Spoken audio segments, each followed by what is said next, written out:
Broadcasting from the Business RadioX studio in Orlando, Florida, it's time for Regions Business Radio Orlando. Regions Business Radio Orlando is presented by Regions Bank. Brave the beginning. Member FDIC.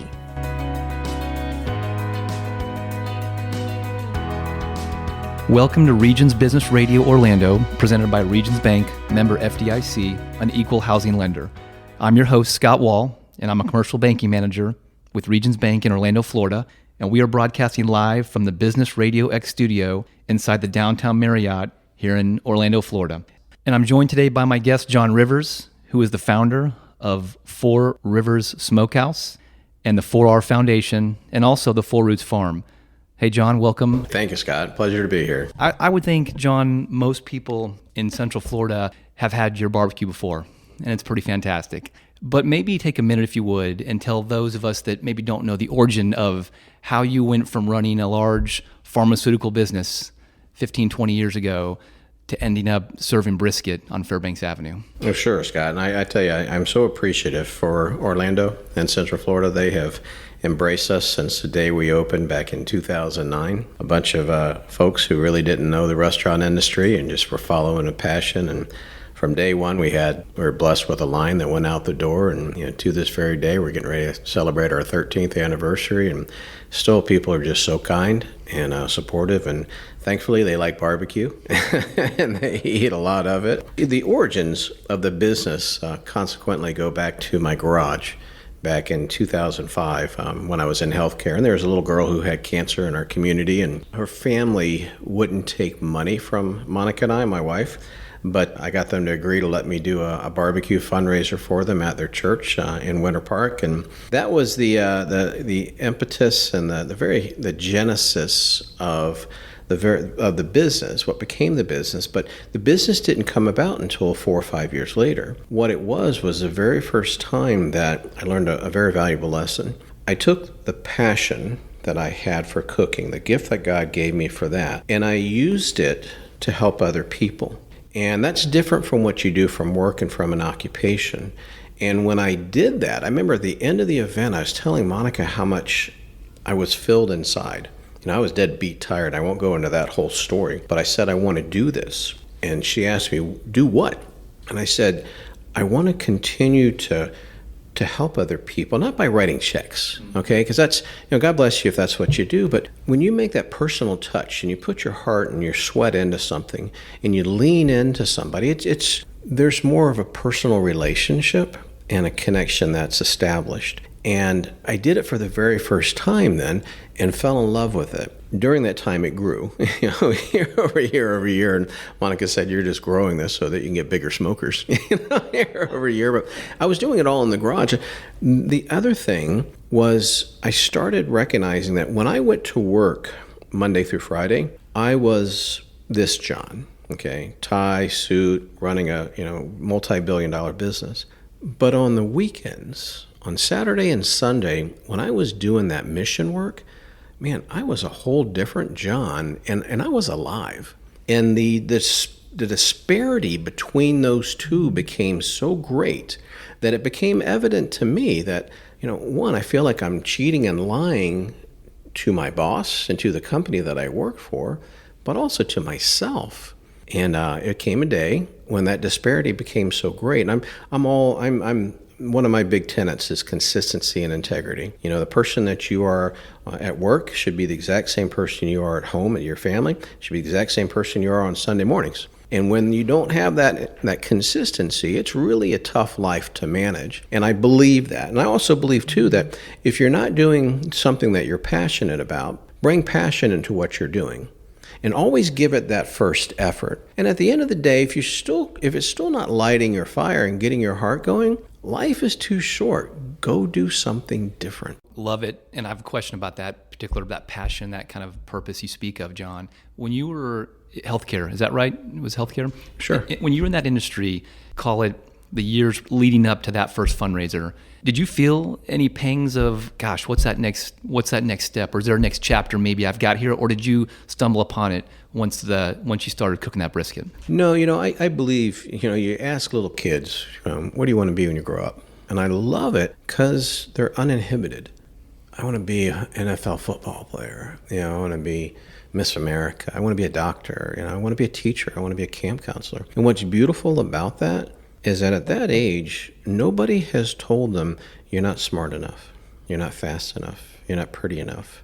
And it's the stories that we believe that dictate the life that we live. And when you start to listen to that and let it absorb into you, that starts to tell you the steps that you're going down. Now, when I was a little boy, first, I don't know why, I love cooking. I just, just even from, 7, 8 years old, I would cook Christmas breakfast, dinner, or it ended up being dinner, but it was supposed to be breakfast for everybody. Then my first job was a dishwasher the day I turned 15, and worked my way through high school and paid my way through college by working in restaurants the whole time. And it was just always around food and loved the combinations and had a knack for it. But at the same time, the other side of my brain, I love business. I love creating. I'm analytical. I love to go after things, and I love building things. And so God put me on a path, and I'm thankful. Looking back, it's that old saying by, Kierkegaard, 18th century theologian. He said, you live your life moving forward, but you understand your life looking back. And everything happens for a reason. And even when you're in those tough times, you have to look at it as not the toughness of the situation, but what it's teaching you that's preparing you for that next step. And I look back on those 20 years of healthcare, and was I unhappy? No, not at all. And quite honestly, it was a blessing because the lessons I learned about growing businesses, I was in business development. I did sales and marketing and M&A, and then before I became the president, and all of those skills and attributes have allowed me to grow, I say our business, but really our ministry and our impact. And the bigger the business is and the more successful we are, the more people we're able to help with it. And that's where that third leg comes into play. If you do what you love to do, that passion that's in your heart, you do it to help other people for the right reason. And then if you're so blessed, you can actually do it as your occupation. That's when happiness comes into play. Nothing to do with income, nothing to do with title, anything. When you're truly doing what you love for the right reasons and supporting your family and building the community, man, you don't count hours, you don't count minutes. So speaking of which, that first you make that decision, you and Monica make the call. We're going to take this ministry on the road. We're going to make a business here. And I'm simplifying it. And I know there were a lot of people probably on that first year or two of team that, and we can talk about people later. That's a very important part of this. But maybe speak a little bit, John, about that first year or two. I mean, and think perhaps in our audience we've got some business owners or entrepreneurs, but it's one thing to say you want to start a business, doing it and succeeding quite different. So maybe speak about the challenges and the observations if you could. Scott, it's a misnomer, and it's very rare of the Silicon Valley startups. There's very few instances where you truly step into starting something that's new and it's easy, or that it comes easy. And quite honestly, if it does come easy, I always contend it's either not worth it, because it's too easy, or it's going to be easily replaced. And when we stepped into this, thankfully I had a great team because it was hard. Leading up to it. This was 2009. If you remember back in the market crash of 2009. And by the way, here locally, Darden had just sold Smoky Bones, saying that you couldn't grow a barbecue business, from multiple locations. So we go into this little location, and man, I'll tell you what, everybody told us we were going to fail. As we're building this, and I'm naive, and I'm thinking, how we're going to build a nice little commissary, we're going to run a ministry, we're in a business, and I tell you, it was supposed to take 3.5 months to build out. The quote that I had was $188,000, which I look back and I'm so foolish. I don't even believe that. 6 months into the project, over $500,000 of our family capital put in. My contractor walks off the job. The whole market collapses, and everybody's telling us, barbecue, it's regional flavors. We told them we're going to lead with brisket, and this is way before brisket was on the scene. You're going to fail because of that. It was a terrible location. You're on the wrong side of the road. Darden just didn't do well with it. On and on and on. And you can't listen to that. Once you set your mind to it, and I say that once you've done your diligence. I'm a huge fan to any entrepreneurs out there, invest a little and learn a lot first. That is great advice. by the way. Before you step into it and put the family farm on the line, darn well do your diligence and test it, because everybody's got a great idea, and you can convince yourself it's the best idea in the world. But once you go try to sell it to somebody and get money from them, then you'll find out real quick how good of an idea it is. Well, that tells me that prior to you starting that process, I'm thinking you're in your garage and you're experimenting with a ton of different recipes. I mean, anybody that's been to a 4 River Steak Smokehouse now, it's a big menu, and you got a lot of side options there. So I'm sure you had done a little recon in the laboratory before you started that process. I started cooking, God bless my wife. When I was in healthcare, I would travel all over the country. And cooking's always been my passion, like I said. And she would tape for me back then on, I forgot what it was called, DBR or something like that on the cable stations. She would tape for me the Paula Deen show and Emerald. And then Bobby Flay came on the scene. Those were my teachers. And I would come home on Friday, and it was part of my just relaxing. I would watch those shows, and man, I would take copious notes, and then I would spend that weekend cooking. And it wasn't always barbecue. The barbecue was my travels around the country, because I married a Texan. I got insulted. I insulted them because I'm Floridian. I didn't know what brisket was. When I met the family, and they gave me heck, and I told them I was going to learn how to cook it better than any of them, which was idiotic because I didn't have a smoker at the time. So as I was traveling around the country, God bless my assistant at the time, she couldn't schedule my flight back until I hit 1 or 2 barbecue places in every city. And what I was doing, I was looking for best in class. I was trying to learn how to smoke brisket, because it literally did take me 18 years to get that dang piece of meat down. But I was looking for best in class in each product group. And I had all these spreadsheets I was keeping of, if I changed the smoke or the temperature or the rub or the meat, any of that, I had it all logged over time. And if you look at our menu today, you said it's a wide menu. Everything that's on there comes from a different region, which was part of the strategy of debunking the regionalization of barbecue. Our brisket comes more from Oklahoma. Don't say that too loud. But it's Oklahoma, Texas style mixed. The burnt ends come from Birmingham, Alabama, from Arthur Bryant's. My ribs come from Mike up in North Carolina. My pulled pork, I learned that in Alabama. Each one of those tri-tip came from California. The hard part, consequently, was the sauce. Because I could regionalize the flavor profile and the cooking style for the proteins, but the sauce has to go over all of them. And that dang sauce, I'm not a chef. I'm not trained. And there's a difference between learning how to cook a steak right and learning how to make a sauce. And my poor wife, she said we had 4 years of bad sauce.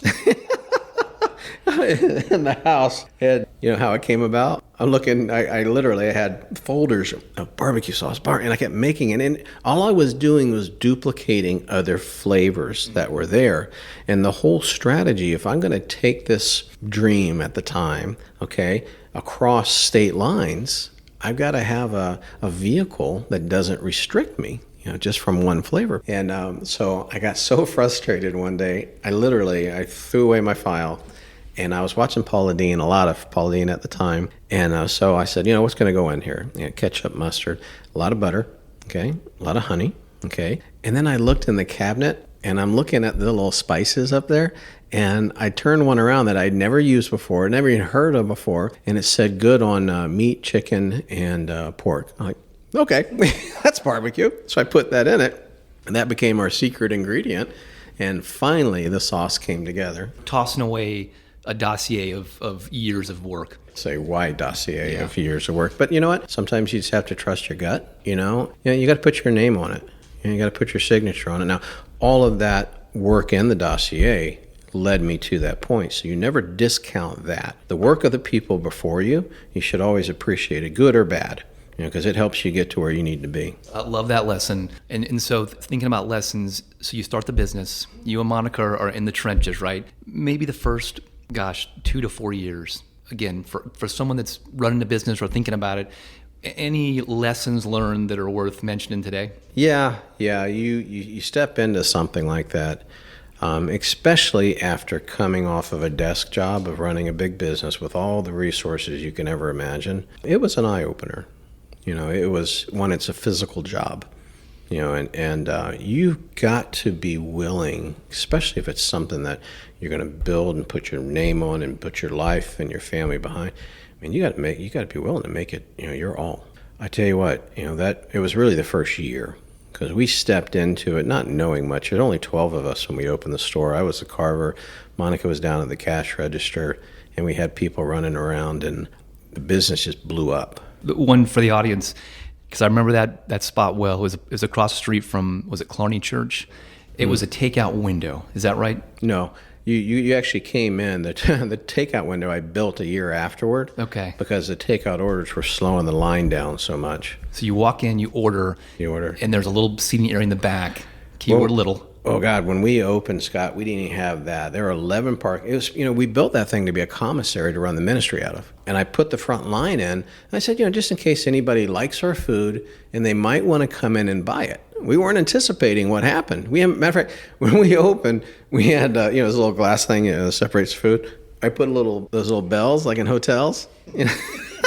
I figured we'd be in the back, cooking stuff for the next fundraiser, and we wouldn't know if somebody came in. And Lord, we had 12 employees. 2 of them were us. We weren't prepared for what walked in, and that's what you talk about that first year. The compounding issues were all caused by the amount of business that came in. So they were good issues, but we weren't even permitted as a restaurant. We were permitted as a commissary to run the ministry out of. We didn't have bathrooms. We didn't have any of that stuff. So that first year, every dollar, quite honestly, that first year, the first few months, okay, my objective was, keep payroll and to pay bills. And we've never missed a bill. We've never, defaulted. And that's important to me. And, it wasn't about, at that point, how much money we're going to make, or, heck, Monica and I didn't take an income for the first year and a half, because every dollar we were bringing in, we had to build build bathrooms. We had to keep adding on. And finally, I remember there was a day, probably about a year and a half into it, where I could actually, give myself a salary. Minor, but it was wow. Finally we don't have to hold our breath and wonder, okay, how are we going to do it next week? Was that the time, it's funny, I was going to ask you this question, when did you and Monica look at each other at the kitchen counter at home and say, I think we made it? Does that ever happen? Yeah, no, of course it has. Of course it has. And it's you got to be careful about that, because I'd hate to get to the point where I say that we're completely satisfied and done, because we're building, and not just building, in the industry that we're in. It's my job now as a CEO.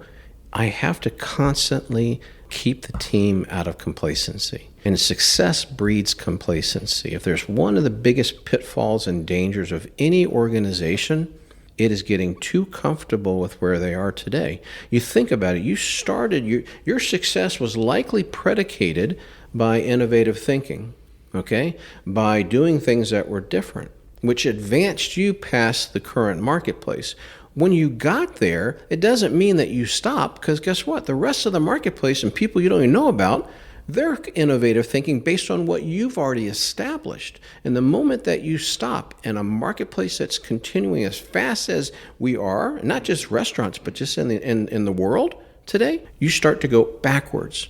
And you don't even recognize it because you're still making sales, you're still making earnings, then all of a sudden it sneaks up on you and smacks you. So, I want to be careful about that day that we made it. We got to a place where, like I mentioned, work became reasonable. Monica wasn't quitting on me, every week like she was before. And we were able, quite honestly, to increase our mission work. And there was a time when, like I said, every penny was going back to pay for the business. And finally, we got to a point where Winter Park High School calls and wants a football ad. I actually had money I could say yes. Yeah. Well, you go from there to present day. And for anybody in our audience that doesn't know this, big multi-location across the state of Florida. 22 locations, 13, smokehouses. It's a whole different operation now. But is it fair to say, John, the core tenets of run that business are still in play? Is that fair to say? Yeah. What is that? We tell the team that your processes and how you do things have to continuously evolve and change, but your principles and your core values should always stay intact. It's like an ocean. The waves above it are always going to be rough sometimes. Sometimes they're calm, sometimes they're rough. But 20 feet, 30 feet down, it's that calm stillness, okay, that stays the same regardless of what the market or the circumstances are, and be it the business principles or, quite honestly, your own continence, how you are and how you treat challenges, that stays the same. I love that advice. I want to ask you a little bit about some of the philanthropic stuff you're doing, but before I do, one more question, John. As you look back, if you could tell your 30-year-old self something, whatever that might be relative to the journey you're on and you're still on, what might you say to yourself back then? And sometimes it's hard for I shouldn't say aggressive, but really motivated leaders. But one of the most valuable things you can do is learn from other people's experience. Find a mentor, and quite honestly, find multiple mentors. And this is not a personal mentor who's going to challenge you and how you're thinking and what you do, but it's business. The reason that we became who we are today is because when we were building this thing and it was all falling apart and the market was going down, a gentleman came and stood by my side, and it's a gentleman named Dan Cathy at Chick-fil-A, out of the blue. And he gave me some of the most valuable and important things that I look back in a career and in life. He didn't give me money. He didn't give me equipment. He didn't give me staff. He lent his time to me, and he gave me his advice. And he shared with me the learning lessons that he saw and learned growing up in the business. And I always tell people, especially when they say, how big of a difference can we really make in this world? So, one of the greatest assets and greatest assets that you have and greatest gifts that you can give somebody else is your time. And when you take a moment and you come and you share your experiences, or you sit down with somebody who's got that young heart and dream, and just share with them some of the lessons you've learned along the way. You never know what the implications of that one little drop you throw into the pond are. Those ripples are going to hit other people. And you know what? Maybe you've inspired them to help other people as well. Wonderful advice for business owners and anybody, actually. Take as we kind of close out here, John, maybe a little bit about, you guys are doing some really incredible community stuff out at the farm. Maybe for those of our listeners that might not be familiar with what's happening at the farm around sustainability and hunger, if you could talk about that a little bit, I'd appreciate it. Absolutely. Give me 2 hours. I'll really tell you all about what's happening, not just in our community, but around the country. But, it all stems from the very start of who we are, and it's that barbecue ministry has been tagged and termed. But it's really, it's the greatest expression so far that we've had of all of our philanthropic work. And we still work in all the different communities that we're in, and that's who we are. That's the base of our business, and that's how we started, and it will continue. But as our blessings increased, so did our responsibility to do more with it and make a greater impact, and our ability to do so. So years ago, Monica and I prayed about where can we make the biggest impact in our own local community, because I'm all about you help the community that you live in. Okay, and you set an example there. You don't have to change the world. You can change the community and you're definitely not going to change the world if you can't change your own community and make the improvements there. And we looked in, and specifically in the school system, and we started seeing some stats that were really concerning to us. One of the stats was something I wasn't even aware of, but right here in our own backyard, there in OCPS, our public school system, 1 out of every 5 students lives in food insecurity. And when I learned that, I was naive enough to ask, what does that mean? What's food insecurity? And Barbara Jenkins, at the time, she looks at me, she says, John, that's 20% of our kids who the only food that they typically will eat in the day is when they're here on campus. And I said, well, what about when they go home? What about dinner? She says, those 20% of kids don't have dinner. And I started thinking, what about the weekend? She says, they don't have food. They don't have access to food. And so that moved my heart, and it moved Monica's heart. And we started diving in, okay? Now that's the problem. Systemic hunger in a community, there are so many contributing factors behind it, and then there's so many resulting implications that come out of it that are all harmful and negative to all of us. Even the business people that have plenty of food in their refrigerator, you're impacted by the state and the health of the community that we live in. And we started going after hunger at first. And do you remember Dave Krepko? He used to be the CEO of Second Harvest. Great guy, great motivator and example in the marketplace. He said something to me years ago that changed our trajectory, that ultimately led to the farm. He said, John, he says, you can't solve hunger by giving out food. And I said, what do you mean by that, Dave? Because they're a food bank. He said, we are giving out more food today than we ever have in our history, but yet missed meals and hunger is the highest it's ever been in Orange County. And it told me now that piece is necessary. You have to have food banks. You've got, and the value that they bring to Orlando and the community is just tremendous. But that doesn't solve the problem. So I'm a solver. I don't want to just put a patch on it. That was the problem. You get to the systemic issues behind it. It's food source, it's access. Our produce in the United States that we eat today, even here in Florida, has on average traveled 1,782 miles to get to us. And over 52% of the fruit and vegetables that we eat in this country are brought in from a different country. Meanwhile, in the state of Florida alone, okay, and we're not the only state, by the way, that's like this. I just mentioned all the meals that we're missing, how much food we bring in from South America, from Canada, from all these other places. In Florida alone, there's nearly 1 billion pounds of produce that goes to waste in the fields that never comes off. There is more food available and thrown away today, okay, in the marketplace and in the fields and in the farms than it could feed every hungry person in the entire state right now. That's a mind-boggling statistic. You get me started. You rev me up on this, I'm just starting. So we said if you're going to change a community, and you're going to make a change, it all starts with education, access, and inspiration. So the farm that we're building, it's a bit of a misnomer. It's actually a farm campus. And the campus is being built right here in the center of Orlando on John Young Parkway, just north of Colonial, which is a blessing because it's right in the middle of the city. And it's a 40-acre facility that Dr. Phillips and the city of Orlando blessed us with. And we're building on it. Everything from classrooms where students will learn about sustainable farming and regenerative agriculture to careers in the agriculture space to an event center that we can host meetings and bring farmers in and be able to teach them about it to moms and dads. We send home food today through our program Feed the Need. We've served over 2 million meals now. I can send broccoli, or I can send asparagus home to somebody, a little boy or a little girl, but if their parents don't know how to cook it, it's going to go in the trash can. So it's access plus education. It's teaching moms and dads how to cook those healthy meals. And at the heart of it, okay, we cannot have a healthy life for ourselves, a healthy business, a healthy family, if we're in an unhealthy community. So as we increase the health of the overall community, which means you start with the very lowest people and you raise them up, our community benefits from that. So that's way too short of a synopsis of what we're building, but that's our goal. That is incredible community work. And on behalf of the bank and our partners, I want to thank you for that. And I know you've got some very important partners alongside you as well. I know it's a team effort, so we're super grateful for that.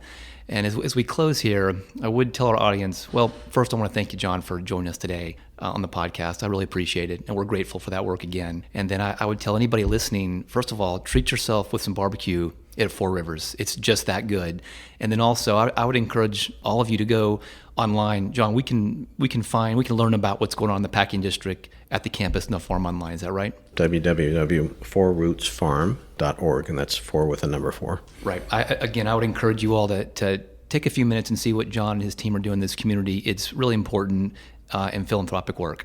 I want to thank our guests and John, and I want to thank all of our listeners to Regions Business Radio Orlando, presented by Regions Bank, member FDIC, an equal housing lender. You can enjoy our episodes anytime by visiting businessradiox.com and selecting the Orlando studio, and then click on Regions Business Radio. This program is also available on iTunes, Spotify, iHeartRadio, or wherever you enjoy your favorite podcast. Be sure to subscribe to the program so you don't miss any of our future episodes. And again, I'm Scott Wall, and you've been listening to Regions Business Radio Orlando on Business Radio X.